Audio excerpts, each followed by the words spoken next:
Assalamualaikum warahmatullahi wabarakatuh. Alhamdulillahirabbil alamin. Wassalatu wassalamu ala asyrafil anbiya wal mursalin nabiyina Muhammadin wa ala alihi washabbi ajmain. Kaum muslimin yang semoga selalu mendapatkan taufik dan hidayah dari Allah Subhanahu wa taala. Sebagian di antara kita mungkin ada yang berputus asa dari memohon pada Allah Subhanahu wa taala.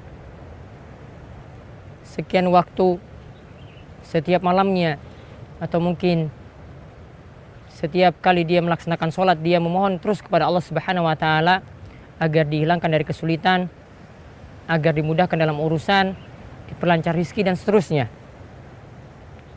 Sehingga ada sebagian di antara kita mungkin berputus asa dari rahmat Allah Subhanahu wa taala. Padahal sebenarnya Allah Subhanahu wa taala itu katakan dalam surat Ar-Rahman ayat 29, yas'aluhu man fis samawati wal ard kulla yaumin huwa fi sya'n. Siapa saja yang berada di langit maupun di bumi itu senantiasa meminta dan memohon kepada Allah Subhanahu wa taala. Senantiasa meminta atau mohon kepada Allah Subhanahu wa taala. Kulla yaumin, yaitu setiap waktu. Setiap waktu Allah Subhanahu wa taala dalam keadaan sibuk untuk mengabulkan setiap doa dari hambanya. Ketika menafsirkan ayat ini, diantaranya adalah Imam Mujahid, seorang tabi'in. Itu mengatakan bahwasanya setiap waktu, jadi yang dimaksudkan tadi kulla yaumin, yaitu adalah setiap waktu Allah Subhanahu wa taala itu mengabulkan doa.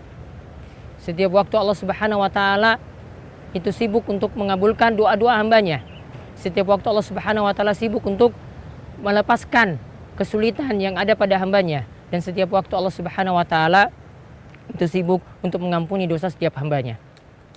Maka ini menunjukkan bahwasanya kita selaku hamba Allah Subhanahu wa taala itu mesti meyakini hal ini.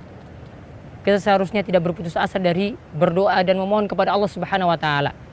Karena setiap waktu ketika hamba yang ada di muka bumi ini, baik penduduk langit maupun penduduk bumi, dalam satu waktu itu memanjatkan doa kepada Allah Subhanahu wa taala dengan berbagai bahasa, dengan berbagai macam permintaan, walaupun mereka menyampaikannya dalam satu waktu, Allah itu selalu sibuk untuk mengabulkan doa setiap hambanya.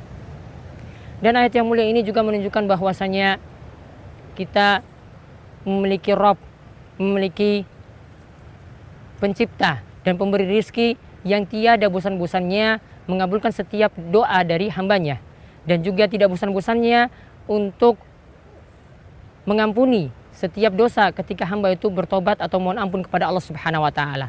Begitu juga ayat ini juga mengandung pelajaran penting bahwasanya Allah Subhanahu wa taala memiliki sifat ghina, yaitu Allah Subhanahu wa taala maha cukup, yaitu maha kaya, sehingga Allah Subhanahu wa taala tidak lagi butuh kepada hamba-hambanya, bahkan hamba itulah yang butuh kepada Allah Subhanahu wa taala.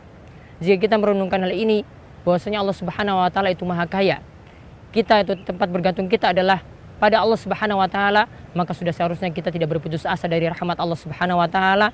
Kita tidak bosan-bosannya meminta terus kepada Allah Subhanahu wa taala, karena Allah yang maha ghina, yang maha mencukupi setiap kebutuhan hambanya, itu akan senantiasa mengabulkan doa, apalagi kita memanjatkannya pada waktu-waktu mustajab seperti di malam hari, yaitu ketika sepertiga malam terakhir, atau ketika antara azan dan iqamah, atau ketika kita berada di tempat-tempat yang mulia, seperti ketika seorang itu berada di tanah haram, ketika berada di Masjidil Haram, ketika melakukan sa'i, ketika melakukan ibadah-ibadah yang lainnya juga yang mulia, yaitu ketika saat musim haji, ataupun di tempat-tempat yang lainnya dan waktu-waktu yang lainnya, itu Allah sibuk untuk mengabulkan doa setiap hambanya.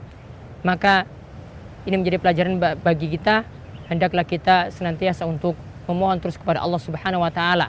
Tempat bergantung kita adalah pada Allah Subhanahu wa taala, tidak seperti kebiasaan orang-orang musyrik, tidak seperti kebiasaan orang-orang yang berbuat syirik. Mereka malah menggantungkan hatinya kepada sesuatu yang tidak bisa mendengar doa mereka. Kalaupun mereka itu mendengar doa tersebut juga sangat mustahil untuk dikabulkan. Demikian, wassalamualaikum warahmatullahi wabarakatuh.